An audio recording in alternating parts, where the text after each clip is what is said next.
প্রতিটা বিয়েতেই আনন্দ উল্লাস থাকে, আর পরিবেশ ভেদে কিছু জিনিসের পরিবর্তন ঘটে। আসসালামু আলাইকুম, আমি Sajal Ahmed. Welcome to another new video. Hello guys, আমরা আমাদের বন্ধু গাড়া সোহেলের বিয়ে খেতে যাচ্ছি। আচ্ছা, আমাদের জন্য সবাই দোয়া করবেন। না আমি নাই। হালাই কি হার্ট ফেল করবে? খান সাহেব বলো কিছু। আমরা যে সবাই গাড়ার বিয়েতে যাচ্ছি, তোমরা সবাই গাড়ার জন্য দোয়া করবা। না, গাড়ার জন্য দোয়া করলেই হবে। समझ रहे हो?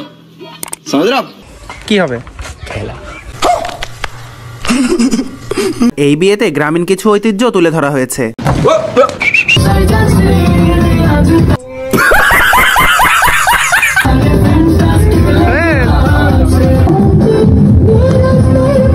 ये सब क्या देखना पड़ रहा है? अच्छा है मैं अंधा हूँ। নতুন বর বলে কথা, তাই বিভিন্ন নাচের মাধ্যমে সোহেলকে বরণ করে নেওয়া হচ্ছে।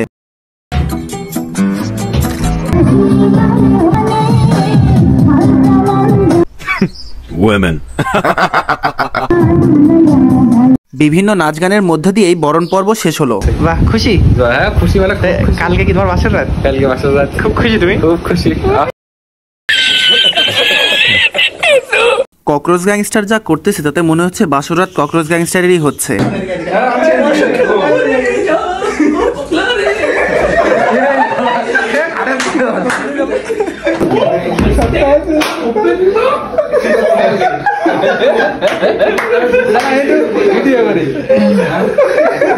খাট শক্ত আছে কিনা দেখো তো। দেখি খাট শক্ত আছে। শক্ত আছে।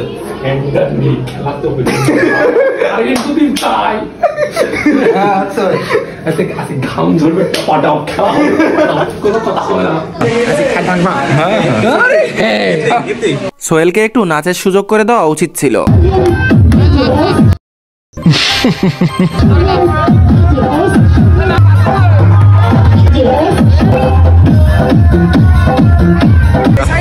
সেই স্বাদ বিয়েতে যে কি স্বাদ।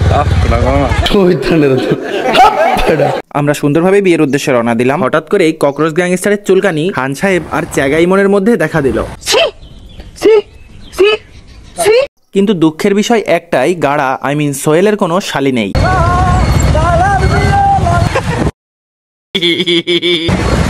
ফাইনালি আমরা পৌঁছে গেলাম। রীতিনীতি অনুযায়ী সোহেলের শাশুড়ি সোহেলকে চেন দিয়ে গাড়ি থেকে নামালো, তারপর বরযাত্রীদের নাস্তার পর্ব শেষ করলো, দেন খাবার দাবার দিল। আমরা খাবার দাবার শেষ করে গিয়ে দেখি সোহেলের খাবার দাবার এখনো শেষ হয়নি। তো সোহেলের সামনে গিয়ে ছোটখাটো ইন্টারভিউ নেওয়ার চেষ্টা করলাম, জিজ্ঞেস করলাম কেমন খাচ্ছে আর কার বিয়ে খাচ্ছে।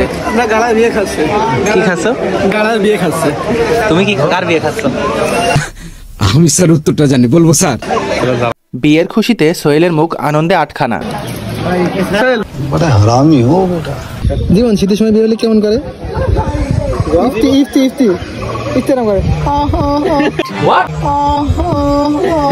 স্যার ও যা বলছে সব মিথ্যা কথা। এরকম করো? আমি বিশ্বাস করি না। এটা কি শীতের সময় বিয়ে করলে এরকম হয়? আচ্ছা। এভাবেই আনন্দ উল্লাসের মধ্যে দিয়ে প্রত্যেকটা ছেলের জীবনের গল্পের অবসান ঘটবে। সবাই ভালো থাকবেন, সুস্থ থাকবেন। আসসালামু আলাইকুম।